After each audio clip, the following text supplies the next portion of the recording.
नमस्कार दोस्तों। आज हम यूपी पीसीएस का जो अभी प्री हुआ था, उसका मेंस होना है 2025 में 24 वाले का। तो हम उस 2025 में अभी होने वाले मेंस का पूरा पैटर्न देखेंगे और 2023 के पेपर का भी डिस्कशन करेंगे इस वीडियो में।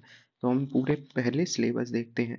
तो अगर पता हो तो पीसीएस मेंस में पहला पेपर जो होता है वो किसका है? हिंदी का है। तो हिंदी सामान्य हिंदी होता है 150 नंबर का। उसके बाद निबंध होता है ऐसे का। इन सारे के हम पेपर भी देखेंगे। उसके बाद है जीएस पेपर। 4 पेपर होते हैं जीएस के, जो 2-200 नंबर के होते हैं। उसके बाद 5 और 6 पहले ऑप्शनल होता था, अब 5 और 6 किसका हो गया है? यूपी स्पेशल का हो गया है। तो जीएस पेपर ही कह सकते हैं इसे। तो सामान्य अध्ययन का 5 और 6 पेपर हो गया है ये। उसके बाद हम बात करें तो ये सब कैसे होंगे? ये लिखित होते हैं। और इसके बाद जो इंटरव्यू होता है वो कितने नंबर का होता है? 100 नंबर का होता है। अब हम पेपर का एनालिसिस करें। जो फर्स्ट पेपर होता है वो हिंदी का है, जनरल हिंदी का, सामान्य हिंदी का। इसमें 150 नंबर का है। और ये जो पेपर है वो कब का है? 2023 का है। तो अगर इस पेपर को देखें तो इसमें जो पहला क्वेश्चन आता है, वो पहला क्वेश्चन एक पूरा दिया होगा गद्यांश। जैसे हम हाई स्कूल इंटर में पढ़ते हैं वैसा एक गद्यांश होगा। और उसके नीचे कुछ क्वेश्चन दिए होते हैं और इन्हें लिखना होता है। तो जैसे इन सब में अलग अलग होता है। एक क्वेश्चन होगा कि अपने शब्दों में लिखना है इसे। एक तो पूरा गद्यांश पढ़ के फिर क्या है? अपने शब्दों में लिखना है। और उसके बाद कोई एक लाइन होगी, उसका क्या है? उसका अर्थ बताना है, क्या पता चलता है उससे। और एक व्याख्या करनी होगी। एक जो होगा रेखांकित, ये कुछ लाइनें रेखांकित होती हैं। जैसे एक लाइन ये रेखांकित है, और आगे की तरफ इसमें रेखांकित है। तो जिसमें जैसे इसमें ये वाली लाइन रेखांकित है, इसकी क्या करनी है? व्याख्या अपने शब्दों में करनी है। तो ये व्याख्या ही सबसे ज़्यादा नंबर की होती है, 20 नंबर की। और इन्हें लिखने के लिए एक पैटर्न अलग होता है। जैसे इनमें हम अपनी कविता वगैरह कुछ पंक्तियों का यूज़ कर सकते हैं अलग से नीचे। तो ये है। तो पहला क्या है हमें पता चला, 20 नंबर में एक रेखांकित ये जो लाइन होती है इसका व्याख्या करनी होती है। और 2 क्वेश्चन 5-5 नंबर के रहेंगे, जिनमें केवल इसमें बता देना है कि गद्यांश को अपने शब्दों में शॉर्ट में लिखना है। और इसमें एक शब्द होगा, जीवन निष्प्रयोज्य नहीं होना चाहिए, इसका क्या शब्द है? मतलब इस आर्टिकल का जो मेन थीम होगी उसके बारे में शॉर्ट में बताना है। अगला फिर से एक क्वेश्चन होगा और फिर इसी में वही चीज़ होगा, एक क्वेश्चन होगा। अब इस बार जो पैसेज होगा उसका पैटर्न थोड़ा अलग होगा। जैसे इसमें जो सबसे ज़्यादा नंबर का होगा, 20 नंबर का, वो क्या होगा? गद्यांश को 1/3 शब्दों में लिखना है। जैसे प्रेसी राइटिंग होता है वैसे है कि गद्यांश का संक्षेपण करना है। और संक्षेपण का मतलब क्या होता है? लगभग पूरे शब्द का 1/3 करना होता है। तो ये याद रखना होता है। इसे 1/3 से ज़्यादा शब्दों में नहीं लिखना होता है। इसमें मेन आधा जो होता है पैटर्न यही है कि सबसे पहले कम शब्दों में लिखना है और उसके बाद उसे सही शब्दों में पूरे की व्याख्या भी हो जाए ऐसा लिखना है। उसके बाद ये एक क्वेश्चन सबसे छोटा होता है। इसमें केवल और केवल हमें पूरे पैसेज को समझ के एक छोटा सा क्या देना है? शीर्षक देना है। जैसे पूरा एक पेज पढ़ा, उसका एक शीर्षक हो सकता है कोई टॉपिक। तो जैसे इसमें हमने देखा नैतिकता, नैतिकता के बारे में कुछ बात हो रही है। तो मान लेते हैं अभी एग्जाम्पल के रूप में हमने इसका शीर्षक क्या लिख दिया? नैतिकता या व्यवहारिक नैतिकता। जैसे यहाँ पे दिया व्यवहारिक नैतिकता को, तो कुछ ऐसे करके एक शीर्षक हम बना देते हैं। केवल इसमें इतना ही लिखना होता है। दूसरे वाले में क्या है? धर्म और नैतिकता, जो 2 टॉपिक इसमें दिए हैं, उनके बारे में संबंधों को स्पष्ट करना, ये भी 5 नंबर का रहेगा। तो दोनों में से जो 20-20 नंबर के रहते हैं वो बड़े-बड़े रहते हैं। जैसे इसमें क्या है? संक्षेपण करना है, तो संक्षेपण का अर्थ पता होना चाहिए, 1/3 में करना है। और ऊपर वाले में क्या करना था? इस वाले में व्याख्या करनी थी, जो रेखांकित लाइन होती है। तो ये था। अगला जो क्वेश्चन होता है तीसरा, तो इसमें क्या होता है? एक कुछ पत्र होते हैं, जिन्होंने मेंस दिया होगा उन्हें पता होगा। और जो जिन्होंने सिलेबस देखा होगा कि जैसे यहाँ पे दिया है कि जिला कलेक्टर की ओर से मंडल आयुक्त को एक पत्र लिखना है। तो कुछ पत्र होते हैं, जैसे सरकारी पत्र, अर्ध सरकारी पत्र। क्योंकि ये जिला कलेक्टर की ओर से, तो ये क्या हो गया? एक सरकारी पत्र हो गया। तो उसका विषय भी दे दिया है कि राज्य सरकार द्वारा स्वच्छता सप्ताह के लिए विविध कार्यों का विवरण हो। तो ये एक पत्र लिखना होता है। दूसरा क्या है? जिला शिक्षा अधिकारी की ओर से एक आदेश जारी किया गया है। और इसमें पूरा पता, मतलब सारी चीज़ें दी होती हैं। जैसे श्री राम सिंह व्याख्याता गणित और इन सबको क्या किया गया है? 2 माह के लिए प्रतिनियुक्त हेतु आदेश दिया गया। तो इस पे पूरा एक डाटा तैयार करना होता है, एक लेटर लिखना होता है। तो ये वाला है। तो 2 क्वेश्चन कैसे होंगे? ये होंगे। ये कितने के होंगे? 10-10 नंबर के होंगे। इनमें सबसे कठिन चीज़ होती है इनकी ड्राफ्टिंग। ड्राफ्टिंग में कॉमा, पॉइंट, इन सारी चीज़ों की मतलब लिखा जाए, एक-एक पॉइंट का ध्यान रखना है। जैसे सेवा में लिखना है तो उसके बाद कॉमा लगेगा कि पॉइंट लगेगा कि ब्रैकेट, तो ये सारी चीज़ों को एक-एक पॉइंट को इसमें ध्यान रखा जाता है। और उसके बाद एक ड्राफ्ट तैयार किया जाएगा और उसमें ये व्याख्या करी जाएगी। कभी-कभी तुलना पूछ लेता है कि पत्र परिपत्र में क्या अंतर है, सरकारी पत्र अर्ध सरकारी में क्या-क्या अंतर है, तो ऐसे आ सकता है। तो एक ये हो गया। अगला जो है, ये सारे जो पीसीएस प्री या आरओ के जो प्री वाले टॉपिक होते हैं वही सेम टॉपिक हैं। जैसे पहला है विलोम। अब इस बार इसमें क्या करना होता है, इन सबके विलोम का मतलब इन सबके शब्दों का विलोम लिखना होता है। तो एक तरफ हम पेपर में क्या लिखेंगे, शब्द लिख लेंगे, दूसरी तरफ क्या लिखते हैं, विलोम उनका लिखते जाएंगे। और सबका लिखना है, इसमें कोई विकल्प नहीं है कि 5 का लिखना है कि 10 का लिखना है, सबका लिखना है विकल्प। तो ये जो 10 हैं वो कितने नंबर के, 10 नंबर के। उसके बाद यहाँ हमें 5 शब्द दिख रहे हैं तो 5 नंबर के। इनमें उपसर्गों को देखना है, तो प्रयुक्त उपसर्गों का निर्देश कीजिए। तो कौन कौन से उपसर्ग हैं इनमें, जैसे प्रति उपसर्ग है कि अन उपसर्ग है कि निर उपसर्ग है, ऐसे ही सब उपसर्ग हो सकता है या कभी कभी प्रत्यय। जैसे यहाँ पे क्या दिया है, 5 नंबर का ही प्रत्यय पूछ लिया, तो इसने कौन सा प्रत्यय है। तो इन सबको उपसर्ग और प्रत्यय ये प्री में भी आता है, मेंस में भी आता है, और आरओ में भी आते हैं, ये सेम पैटर्न। उसके लिए वाक्यांश के लिए एक शब्द लिखना है। ये आरओ प्री का भी टॉपिक है और यहाँ पे भी। तो हिंदी के ज़्यादातर टॉपिक कॉमन है, केवल जो पत्र वाला छोड़ के। उसके बाद है जो पत्र, जो इसमें वाक्यांश के लिए एक शब्द होगा, तो अनिश्चित आज जो अनिश्चित जीविका क्या होगी उसका एक एक शब्द में लिखना है यहाँ पे। बच्चों को लेकर बूढ़ा, बच्चों से लेकर बूढ़े तक, तो पूरा इसमें लिखना है। तो इन सबको याद करना है और ये 2 नंबर के होते हैं, क्योंकि ये थोड़ा कठिन है, इस वजह से इनका नंबर 2 नंबर होते हैं। उसके बाद 7वां जो क्वेश्चन होता है, ये क्या होता है, शुद्ध शब्दी है। अब ये शुद्ध शब्दी भी पीसीएस प्री, आरओ सब में आता है, तो आरओ में भी आता है और पीसीएस के प्री में भी आता है। तो टॉपिक सारे वही हैं, कहने का अर्थ ये है। तो इसमें क्या है, वाक्य शुद्धि है, शब्द शुद्धि है, बर्तनी शुद्धि भी यहाँ पे पूछी जाएगी और वाक्य शुद्धि भी। दोनों कितने हैं, 5-5 नंबर के, मतलब एक एक नंबर का एक एक शब्द है। अब वैसे क्या होता है, प्री में इन पर टिक लगाना होता है, यहाँ पे क्या है, इनमें देखना है और उनके नीचे आंसर भी लिखना है, मतलब कॉपी में लिख के आना है। तो सीता ने माला गूंथ ली, और इनमें कौन सा कहाँ पे दिक्कत है, और उस पे क्या है लिख के ब्रैकेट मतलब अंडरलाइन कर देना कि ये दिक्कत है। ऐसे ही बर्तनी शुद्धि, एक तरफ हम बर्तनी लिखेंगे, दूसरी तरफ क्या उसका शुद्ध रूप लिख देंगे। तो ये हिंदी का पेपर हुआ। लास्ट इसमें आते हैं मुहावरे। मुहावरों में क्या है कि 10 मुहावरे दिए हैं और 10 के 10 मुहावरे क्या है, इन सब मुहावरे में लिखना है, इन मुहावरों का अर्थ लिखना है, प्लस उनके लिए वाक्य का प्रयोग भी करना है। तो अगर अर्थ लिख के चले आओगे तो 10 नंबर मिलेंगे, वाक्य भी प्रयोग करोगे तो 20 नंबर वाक्य प्रयोग करें। टोटल कितने का है, 30 नंबर का, मतलब एक के साथ एक जो है वो 3 नंबर का है। 1 नंबर उसमें अर्थ लिखने का, 2 नंबर उसमें वाक्य का वाक्य व्याख्या करने के लिए, मतलब पूरा वाक्य का प्रयोग करने के लिए। तो टोटल कितना हो जाएगा, 30 नंबर का हो जाएगा। तो ये हमने हिंदी का पेपर देखा, इसमें वही शॉर्ट में अब ये सिलेबस बता दिया है कि क्या क्या आता है। तो जैसे हमने देखा था एक गद्यांश आता है, उसके नीचे 2 क्वेश्चन में प्रश्नोत्तरी होंगे। फिर सरकारी पत्र, अर्ध सरकारी पत्र, तार लेखन, कार्यालय आदेश, अधिसूचना, परिपत्र, ये सब होते हैं। उसके शब्द ज्ञान होता है, वही तत्सम तद्भव, वो क्या नाम है, विलोम, पर्यायवाची, ऐसे टाइप के। पर्यायवाची तो नहीं आते खैर। तो ये है शब्द ज्ञान और प्रयोग हो जाएगा, उपसर्ग प्रत्यय, विलोम, वाक्यांश के लिए एक शब्द, बर्तनी शुद्धि और लोकोक्ति और मुहावरे होता है। तो ये हुआ। अगला जो पेपर होता है वो ऐसे का होता है। तो ऐसे के पेपर में क्या होता है, ऐसे के पेपर में ये यूपीएससी से थोड़ा अलग हुआ। यूपीएससी में 2 खंड होते हैं, इसमें कितने खंड होते हैं, 3 खंड होते हैं, तो इसे लिखना भी छोटा होता है। तो इसमें 700-700 वर्ड के 3 ऐसे लिखने होते हैं, एक का मतलब 700 वर्ड का लिखना है, और तीनों के नंबर कितने होते हैं, 50-50-50 होते हैं। अब इनमें ये आसान है थोड़ा कि पहले से पैटर्न बता दिया जाता है। तो जैसे यूपीएससी में क्या होता है, मूर्त अमूर्त में ज़्यादातर बटा होता है। अब यहाँ पे पहले से पैटर्न है कि इन्हीं में से आएगा। तो जैसे पहला जो खंड होगा, इनमें से 3 टॉपिक दिए हैं, इनमें से एक टॉपिक पे लिखना है किसी पे, और दूसरा टॉपिक दिया, इनमें से एक लिखना है, और तीसरा खंड दिया है, इनमें से एक लिखना है। तो तीनों में से एक एक लिखना है। अब इसमें जैसे अगर तैयार करके जा सकते हो तो साहित्य और संस्कृति या समाज या राजनीति में से कोई एक टॉपिक पे तैयार कर लेना होता और उस पर ही लिखना है। खंड 2 में क्या है, साइंस टेक्नोलॉजी, इकोनॉमी और एग्रीकल्चर और ट्रेड वाले पे आ जाता है, तो ये दूसरे पे लिखना होता है। जैसे वैश्वीकरण, निजीकरण, इन सब पे भी आ जाता है, इसी में संबंधित है, क्योंकि आर्थिक मुद्दे भी आ जाएंगे और व्यापार वगैरह से।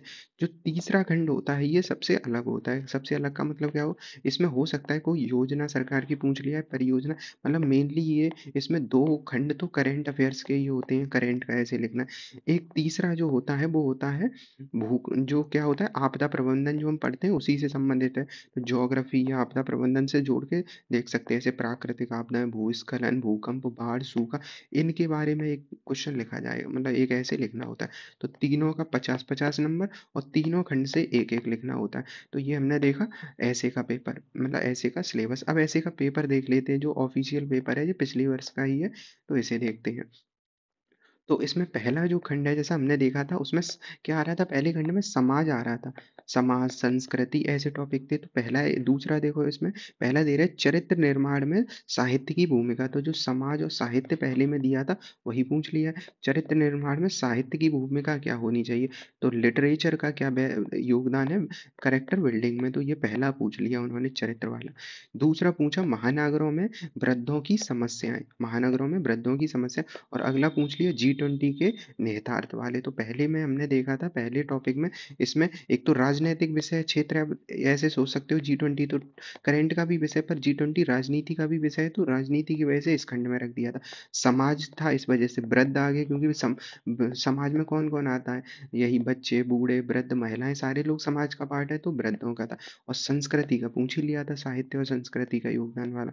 तो पहला खंड हमने देखा चरित्र निर्माण, महानगर और G20 के बारे में, चूंकि इंडिया में हुआ था। तो ये कितने नंबर का, इसमें से एक लिखना है 50 नंबर का और 700 वर्डों में लिखना है। खंड दूसरा हमने देखा था साइंस टेक का होता है। तो उसमें अभी चंद्रयान चूंकि भेजे जा रहे थे, तो पिछले वर्ष का जो मेन था वो वही पूछ लिया था, space science and India, ISRO का लिखना था इसमें।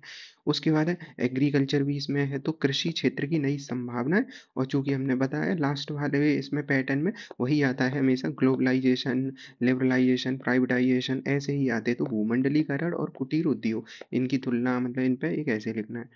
अगला लास्ट वाला जो सेक्शन है इसमें भी 50, इसमें करंट के दो टॉपिक रहेंगे, जैसे कि श्रीलंका में भी इकोनॉमिक जो क्राइसिस आई थी, उन्होंने लोन लेना पड़ा था, तो वो क्राइसिस पे पूरा ऐसे ही पूछ लिया था। तो ये पिछली बार का ही कठिन टॉपिक था कि श्रीलंका के आर्थिक संकटों पे पूरा ऐसे लिखना था। उसके बाद है कि अगला जो है वो है प्रधानमंत्री आय आय संरक्षण अभियान। तो प्रधानमंत्री अन्नदाता आय संरक्षण जो अभियान है, उसका दूसरा ये वाला सेक्शन का है। तो इसमें भी इम्पोर्टेंट है कि ये करंट का आता है। और तीसरा हमने देखा था उसमें क्या आता था, हमेशा आपदा से संबंधित आता था, ज्योग्राफी। तो अब ग्लेशियर का पूछ लिया, कभी बाढ़ का पूछ लेगा, कहीं चक्रवात का पूछ लेगा, तो ऐसे पूछे जाते हैं। तो हमने दो पेपर देख लिए, हिंदी का पेपर देखा और उसका सिलेबस देखा, प्लस ऐसे का सिलेबस देखा और ऐसे का पैटर्न देखा। अब उसके बाद 4 पेपर होते हैं जीएस के, जो कि हम जानते हैं 4 पेपर होते हैं जीएस के। तो जीएस का जो फर्स्ट पेपर होता है उसमें क्या आता है, हिस्ट्री ज्योग्राफी जो है। तो हिस्ट्री में तीनों पार्ट होते हैं, वही एंशिएंट हिस्ट्री में, मिडेवल हिस्ट्री, मॉडर्न हिस्ट्री और वर्ल्ड हिस्ट्री। उसके बाद क्या आ जाता है, एक टॉपिक है भारतीय समाज और संस्कृति की विशेषताएं। आर्ट एंड कल्चर भी इसमें है और भारतीय समाज का करंट का पैटर्न भी है कि भारतीय समाज। ऐसे ही एक टॉपिक है इसमें वुमेन एम्पावरमेंट का। तो महिला समाज, महिला संगठनों की भूमिका, गरीबी की विकासात्मक, शहरीकरण और उनकी समस्या। तो कुछ ये छोटे छोटे से टॉपिक होते हैं, ऐसे जनसंख्या और उससे जुड़ी समस्या, गरीबी और उससे जुड़ी समस्याएं, विकास, शहरीकरण और उससे। अगला एलपीजी, ये ऐसे में भी काम आता है। तो जीएस के अगर चारों पेपर कंप्लीट होंगे तो ऐसे ही लिखना वैसे ही आसान हो जाता है। जैसे कि देखो इसमें एलपीजी रिफॉर्म के बारे में अलग से एक पूरा स्लेब क्वेश्चन ही आएगा, और यही थर्ड ऐसे के थर्ड सेक्शन में भी मिल रहा था। तो उदारीकरण, निजीकरण और उसमें ये था, तो ये सेकंड वाले में था। उसके बाद है महिला सशक्त, वो समाज का सशक्तिकरण, सांप्रदायिकता और क्षेत्रवाद को लेके आता है, जैसे नक्सल वगैरह का आता रहेगा। तो सांप्रदायिकता, क्षेत्रवाद ये है। विश्व के ज्योग्राफी है, तो ज्योग्राफी में वही पैटर्न आ जाएंगे कि भारत की मिट्टियां, जल वगैरह, विश्व की सारी आपदाएं वगैरह जो है वो पूछ लेगा। समुद्री संसाधन, ये सारे ज्योग्राफी के। एक इसमें टॉपिक और आता है सीमांत और सीमाएं के बारे में बताना होता है, सीमांत और सीमाएं। और उसके बाद जनसंख्या और अधिवास, ये एनसीईआरटी का एक टॉपिक है, जनसंख्या और अधिवास के प्रकार। तो ये है।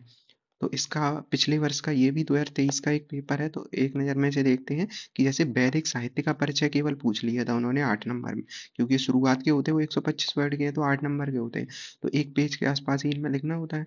तो वैदिक साहित्य का परिचय, दूसरा पूछ लिया आधुनिक शिक्षा में सर सैयद अहमद खां का योगदान, वही मुस्लिम वाला जो अलीगढ़ यूनिवर्सिटी और उनसे संबंधित है, तो सर सैयद अहमद खां का पूछ लिया। अगला था स्वतंत्रता प्राप्ति के लिए सरदार पटेल की जो एकीकरण में भूमिका थी वो।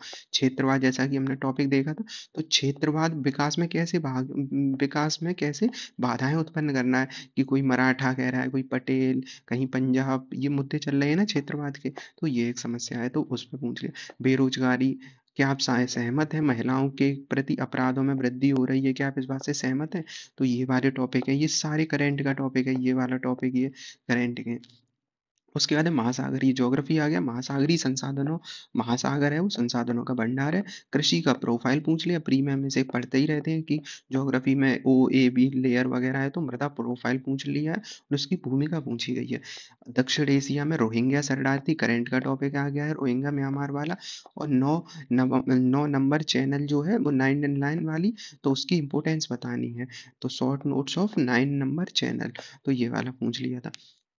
उसके बाद ये 12 नंबर के रहेंगे, क्यों? क्योंकि इसमें ज़्यादा नंबर, इसमें बड़ा लिखा जाता है, तो 125 वर्ड वाला 8 नंबर का था और ये डबल हो जाएगा उससे, तो इसमें 2 पेज के आसपास भरना होता है। तो अब इसमें पूछ लिया गया नागर शैली की विशेषता बतानी है, इसमें चित्र बना के और इसके बताना है। उसके बाद 1857 जर्मनी का एकीकरण, वर्ल्ड हिस्ट्री में कुछ ही टॉपिक आते हैं, जैसे जर्मनी का एकीकरण, इटली का एकीकरण और प्रथम विश्व युद्ध, द्वितीय विश्व युद्ध, ऐसे कुछ ही टॉपिक हैं जो फेमस हैं। तो जर्मनी का एकीकरण इस बार पूछ लिया। उसके बाद कोरोना चूंकि आ चुका था, तो उसका अभी भी आया है। महिला सशक्तिकरण ऐसे में भी है, महिला सशक्तिकरण फर्स्ट पेपर में अलग से है ही है। शहरीकरण की प्रक्रिया में समाज का विकास हुआ है या विनाश हुआ है?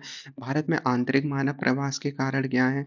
अल नीनो ला नीनो का पूछा है। शीतोष्ण चक्रवात आ चुका है, शीतोष्ण चक्रवात आते रहते हैं इस वजह से। और भारत में खनिज नीति, तो ये फर्स्ट पेपर था। ऐसे ही सेकंड पेपर है, सेकंड पेपर में क्या है, पॉलिटी मेन टॉपिक होता है, तो भारत का संविधान जो है वो पॉलिटी मेन टॉपिक होगा। ऐसे ही जन प्रतिनिधित्व अधिनियम आ जाएगा, केंद्र राज्य संबंध और ये सारी चीजें आ जाती हैं इसमें, तो ये। उसके बाद इसमें भारत और पड़ोसी वाला आ जाता है संबंध, आईआर वाले टॉपिक है, तो भारत और पड़ोसी, प्रवासी भारतीय, अंतर्राष्ट्रीय जो संस्थाएं होती हैं, क्षेत्रीय राष्ट्रीय अंतर्राष्ट्रीय महत्व की करंट अफेयर्स, तो ये इसमें आता है। और इसमें एक मेन टॉपिक होता है गरीबी भुखमरी वाला भी, तो ये है। तो ये सेकंड पेपर है 2023 का। तो सेकंड पेपर में इसमें हम क्वेश्चन देखें तो पहला पूछ ही लिया, प्रस्तावना के बारे में ही बता दो। दूसरा है कि 42वें संविधान संशोधन का पुनर्लेखन क्यों कहा जाता है, क्योंकि ये बड़ा था है या क्या थी चीजें जो इसे कहा जाता है, तो ये पूछ लिया था। और ये सब एक एक पेज के आसपास लिखने होते हैं, क्योंकि वो पेज छोटा होता है, तो एक पेज के आसपास अगर भर सकते हैं तो ये लिख जाएगा। अगला है न्यायिक सक्रियता, 3 दोषों का वर्णन कीजिए। तो न्यायिक सक्रियता, सक्रियता जो होता है जुडिशियल एक्टिविज्म, सुप्रीम कोर्ट कभी कभी आके निर्णय दे देता है, जैसे उसने कह दिया था कि हर मूवी से पहले स्टार्ट होगी तो जनगण मन गाया जाएगा, तो सबको खड़ा होना पड़ेगा, तो ये न्यायिक सक्रियता वाले ऐसे जुडिशियल एक्टिविज्म वाले हैं। तो 3 डिमेरिट बताने, दोष बताने की क्या दोष है इसके, ऐसे ही पूछ लिया। आर्टिकल 72 ही है, राज्यपाल को क्षमादान शक्ति, राष्ट्रपति की क्षमादान शक्ति, और उनके बारे में पूछ लिया था कि कैसे भिन्न है दोनों की। पारदर्शिता, जवाबदेहिता, चूंकि पॉलिटी है तो पॉलिटी में जो प्रशासन आ जाएगा, तो उसमें पारदर्शिता और जवाबदेहिता। उसके बाद ये सबसे फेमस टॉपिक में आता है जो हमेशा ही आते हैं, सेल्फ हेल्प ग्रुप के बारे में आते हैं, कि स्वयं सहायता समूह कैसे कार्य करता है, क्या फायदे होते हैं, तो ये है। ऐसे ही है सरकारी सेवाओं के लिए आईटी सेक्टर में क्या है, मतलब टेक्नोलॉजी का क्या उपयोग हो सकता है। सार्क का पूछ लिया, तो सार्क तो अब असफल ही हो चुका है, तो वही पूछा है, इसी वजह से बिम्स्टेक बढ़ रहा है, सार्क असफल हो गया, इसके बारे में बताना है। क्वेड का पूछ लिया, क्वेड हर साल चर्चा में रह रहा है, मतलब ये ज्यादातर जो देखेंगे सेकंड पेपर थर्ड पेपर में, वो करंट के टॉपिक ज्यादा देखेंगे। पॉलिटी आएगी पर करंट से जुड़ी, इकोनॉमी आएगी पर करंट से जुड़ी, तो ये दोनों टॉपिक अभी हमने देखा करंट के ही थे। अब इसी पे ऐसे पूछ लिया था और इसी पे सेकंड पेपर में क्वेश्चन भी आ गया। अब बी सेक्शन जो 12 नंबर का होगा, इसमें प्रधानमंत्री की बढ़ती शक्तियां का आलोचनात्मक बताना है और इसमें संघीय ढांचा जो अपना है उसके बारे में पूछा था। ऐसे ही है विवाद समाधान के लिए वैकल्पिक तंत्र बताने हैं। उत्तर प्रदेश की विधानसभा में विधि निर्माण की प्रक्रिया का वर्णन करना है, विधानमंडल विधानसभा वो वाला बताना है। उसके बाद है लोकतंत्र के बारे में पूछा, उत्तर प्रदेश की स्वास्थ्य सेवाओं के बारे में है, नागरिक अधिकार पत्र के बारे में पूछा है, जो नागरिक अधिकार पत्र है सिटीजन चार्टर जो भारत का उसके बारे में। भारत विश्व नेतृत्व के लिए तत्पर है तो इसके बारे में बताना है, क्योंकि हमारा जो आईआर वाले टॉपिक है वो थोड़े डेवलप हो रहे हैं, तो ये है मतलब आईआर हमारा इंटरनेशनल रिलेशन है जो इंडिया काफ़ी अच्छे से कर रहा है, तो ये उसके बाद इंडियन डायस्पोरा हमेशा से फेमस रहता है, तो ये आ गया। उसके बाद है भारत और पाकिस्तान के बीच जो संबंध है वो कटुतापूर्ण है, उनके बारे में पूछ लिया था, तो ये 20 क्वेश्चन हो गए। तो ये सेकंड पेपर था। थर्ड पेपर आता है इकोनॉमिक्स का। तो मेन इसमें टॉपिक जो होता है इकोनॉमिक्स का और वही उदारीकरण वैश्वीकरण और ये सब। उसके बाद इसमें कुछ टॉपिक और हैं, जैसे कि इन्वायरमेंट का, पर्यावरण का एक टॉपिक आ जाएगा, अंतर्राष्ट्रीय सुरक्षा, आपदा प्रबंधन, तो ये वाले हैं। मतलब internal security, external security type का ये अंतर्राष्ट्रीय सुरक्षा के लिए चुनौतियां, इन्वायरमेंट, आपदा प्रबंधन, इसमें छोटे छोटे टॉपिक आएंगे, तो ये है। तो इसके पेपर भी अगर हम देखें पिछले, तो पूछ लिया था इकोनॉमी में खाद्य प्रसंस्करण जो आजकल चल रहा है, फूड प्रोसेसिंग फूड मार्केटिंग वाला, तो वो पूछा। किसानों की सहायता के लिए ई तकनीक कैसे है, तो ये है। उसके बाद पूछा है भूमि सुधार, जो कि वैसे ही फेमस टॉपिक है, भूमि सुधार भारत सरकार के बजट बनाने की क्या प्रक्रिया है। उसके बाद इसमें थोड़ा डीप में जाके पूछा योजना व्यय और गैर योजना व्यय में अंतर क्या है। अब एक देश के लिए आर्थिक विकास के लिए एक देश के आर्थिक विकास में आधारभूत संरचना का बताना है।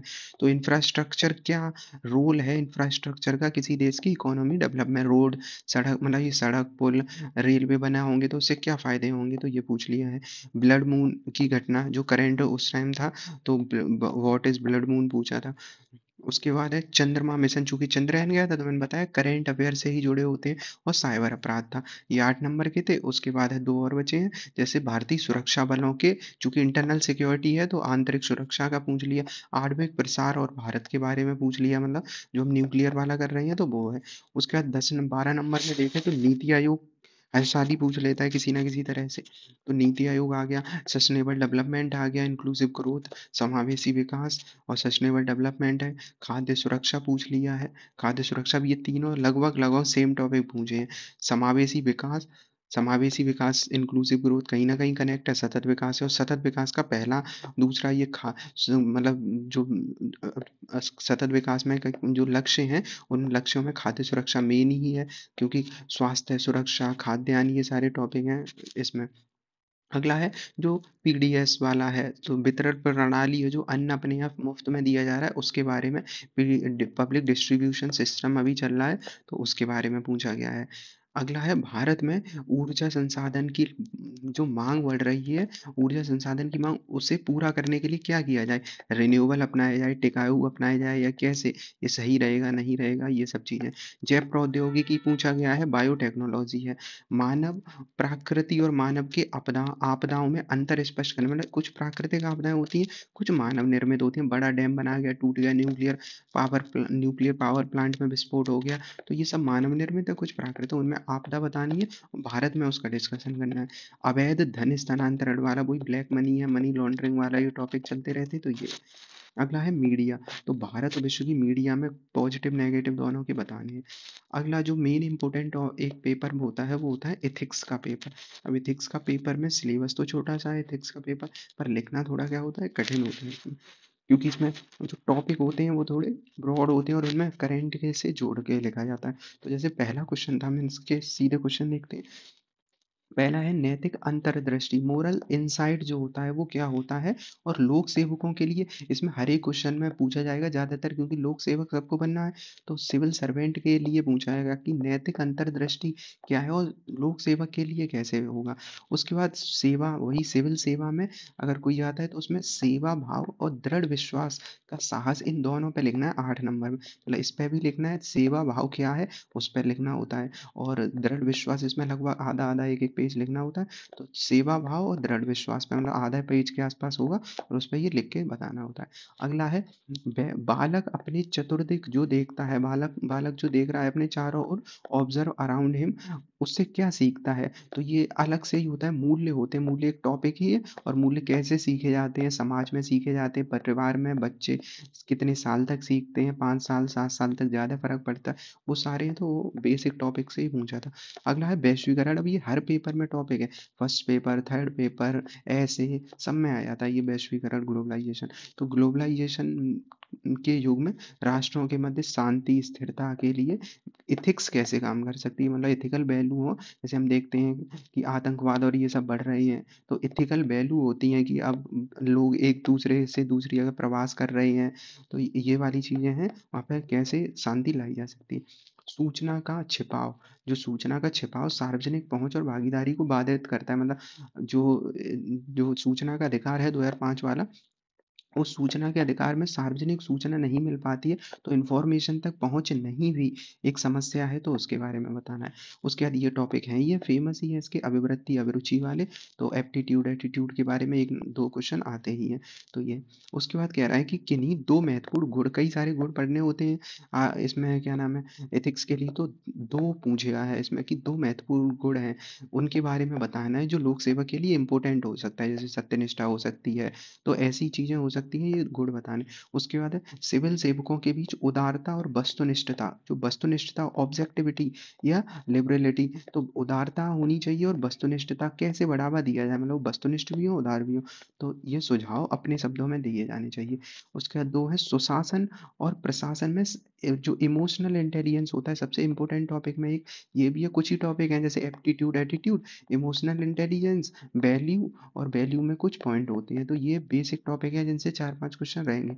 तो इमोशनल इंटेलिजेंस जो होता है कि अपनी भावनाओं को समझना, दूसरे की समझना और उस हिसाब से डील करना, तो उसका प्रशासन में कैसे योगदान होगा। 10वां है लोक प्रशासन में सामाजिक प्रभाव की क्या भूमिका है, मतलब लोक प्रशासन में समाज का क्या प्रभाव पड़ता है, क्या इन्फ्लुएंस होता है, सोशल इन्फ्लुएंस पब्लिक एडमिनिस्ट्रेशन, मतलब इन्फ्लुएंस होता है, तो ये बताना है। अब 12 नंबर के थोड़े बड़े क्वेश्चन आएंगे। अब इसमें क्या होता है, एक तो केस स्टडी आएगी, दूसरा जो क्वेश्चन होंगे वो थोड़े बड़े भी होंगे।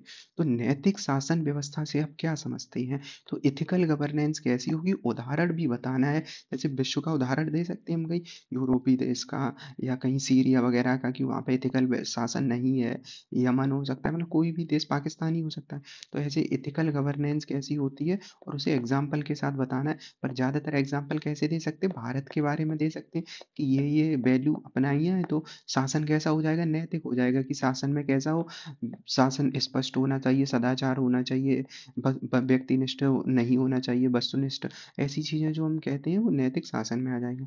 अगला है सार्वजनिक नीतियां बनाते समय एक सिविल सेवक को केवल जनता की भलाई पर ध्यान देना चाहिए और उन नीतियों को लागू करने के लिए परिणाम का अनुमान लगाने के लिए दूरदर्शी, मतलब एक तो पूछा है कि कहा है कि जनता की भलाई के लिए योजनाएं बनाए, नीतियां बनाए, दूसरा उन्हें दूरदर्शी भी होना चाहिए। क्या इस बात से सहमत है, और अगर सहमत हैं तो उसके भी प्रमाण दो, अगर असहमत हो तब भी प्रमाण दो। तो ऐसे में क्या होना होता है कि हम सहमत हैं असहमत पॉइंट लिखने हैं अपने हिसाब से, और उसके तर्क भी जो प्रमाण होते हैं वो भी दिए जाने चाहिए कि पहले अगर ऐसा हुआ था, तो पहले कभी अगर नैतिक शासन मतलब ऐसी हुई थी कोई योजना, कह सकते हैं जो दूरदर्शी योजना हो, जैसे कि हम पोलियो को ले सकते हैं, पोलियो चलाना जनता की भलाई के लिए था और वो दूरदर्शी भी कदम था, और आज भारत पोलियो से मुक्त हो गया क्योंकि भारत ने दुनिया के सबसे अच्छे पोलियो कार्यक्रम में से चलाया था। ऐसे ही हो सकता है मनरेगा वगैरह ये, तो ये पर यहाँ पे क्या है, सार्वजनिक नीतियां बनाते समय सिविल सेवक को, या सिविल सेवक का ज्यादा पूछा है, तो सिविल सेवक अपने एरिया में कैसे काम कर सकता है, या और भी चीजें जोड़ सकते हैं। अगला गीता और महात्मा गांधी चूंकि फेमस है फोर्थ पेपर से, तो भगवत गीता लोक सेवकों में कैसे मार्गदर्शन कर सकती है। तो जो गांधी जी की वैल्यू जब पढ़ते हैं तो उसमें गीता का मेन ही है, तो गीता में कर्म वगैरह का बताया गया है, तो ये सारी चीजें हैं। वैसे ही पूछा है कि नीति शास्त्र में मानव कर्म से क्या तात्पर्य, ह्यूमन एक्शन इन एथिक्स, तो मानव कर्म करता है उसका क्या है, तो निर्धारक कैसे नैतिक निर्धारक होते हैं, कहीं पे वो चीज नैतिक है, कहीं वो चीज अनैतिक है, तो ये आ जाएगा। अगला है एक पूरा केस स्टडी दिया है कि एक आदर्शवादी व्यक्ति है, वो मानता है मतलब मानवता ईश्वर की सेवा है, एक दिन वह नौकरी करता है, साक्षात्कारदाता है, साक्षात्कार देने जाता है, सड़क पर एक व्यक्ति गंभीर रूप से घायल है, ये थोड़ा पुरानी केस स्टडी है, यूपीएससी में आसानी से आती रहती है। कहीं कोई सहायता सामने नहीं है, अब घायल व्यक्ति को अस्पताल भी ले जाना है, तो इस परिस्थिति में आपका निर्णय क्या होगा, क्योंकि आपकी सरकारी नौकरी छूट सकती है। तो अगर मदद करेंगे तो ये क्या है, तो उस हिसाब से थोड़ा यूपीएससी लेवल से देखेंगे तो ये पीसीएस का ये वाली केस स्टडी बहुत आसान है, पर इसमें भी क्या होता है कि लिखना है 12 नंबर में, तो ये केस स्टडी है। तो अगला देखते हैं, लोक जीवन के मूल मुख्य सिद्धांत क्या है, लोक जीवन के मुख्य सिद्धांत क्या है, उनका उदाहरण के साथ बताना है। तो एथिक्स में जो सबसे मेन चीज होती है वो होती है हर एक टॉपिक का एग्जाम्पल कुछ याद करके रखने होते हैं। तो लोक जीवन के मुख्य सिद्धांत क्या है, तो पब्लिक लाइफ अगर जी रहे हो तो उसमें क्या क्या होना चाहिए, एग्जाम्पल। वर्तमान समय में सोशल मीडिया का पॉजिटिव नेगेटिव है, तो इसमें तो कह ही सकते हैं कि पॉजिटिव भी है, कुछ चीज़ें फेमस हो जाती हैं जो इम्पोर्टेंट भी होती हैं, जनता की आवाज़ पहुँचती है ऊंचे स्तर। नेगेटिव तो बहुत सारी चीज़ें हैं ही हैं। तो ये अगला है, ज्ञान के अभाव में सत्यनिष्ठ, जो ज्ञान का अभाव में सत्यनिष्ठा कमजोर और बेकार है। अगर ज्ञान नहीं है तो सत्यनिष्ठा कमजोर बेकार है, लेकिन सत्यनिष्ठा के अभाव में अगर ज्ञान है, खतरनाक और भयानक होता है, क्योंकि बच्चों को ऐसे बरगला लिया जाता है। तो सत्यनिष्ठा अगर ज्ञान तो है, तो सत्यनिष्ठा के अभाव में, अगर सत्यनिष्ठा नहीं है कि अभाव में ज्ञान है, मतलब ईमानदार नहीं है, तो और भयानक हो जाएगा। तो ये है, लोक सेवक के द्वारा कर्तव्य निर्वहन न न करना एक प्रकार का भ्रष्टाचार है। अगर आप लोक सेवक बनते हैं तो अपने कर्तव्यों को अगर निर्वहन नहीं कर रहे हैं तो भ्रष्टाचार माना जाएगा, मतलब एक तरीके से एक प्रकार का भ्रष्टाचार है। तो इस पे अपना स्टेटमेंट देना है। और लास्ट क्वेश्चन है जो, वो है जो उन नीतियों के बारे में रणनीतियां बतानी है जो सिविल सेवक परिवर्तन के प्रति प्रतिरोध को दूर करने के लिए कर सकता है। मतलब क्या है, प्रतिरोध होगा, कभी भी सिविल सेवक ऐसा तो है नहीं बिना प्रतिरोध के काम कर पाएगा, तो प्रतिरोध होगा, तो उसके संबंध में कौन से रणनीतियां हो सकती हैं, तो ये इसके बारे में बताना है। अब इसके बाद ये चारों पेपर हमने डिस्कस किए हैं, चारों चौथे पेपर का ये सिलेबस है, जो हमने पेपर ही देख लिया, केस स्टडी है, उसके बाद एथिक्स वगैरह की वैल्यू है। अब इसके बाद 2 पेपर रह जाते हैं, 5 पेपर और 6 पेपर जो यूपी स्पेशल का है। तो यूपी स्पेशल का उसका हम किसी और वीडियो में डिस्कशन करेंगे और उसके पेपर का एनालाइज करेंगे 2023 वाले का।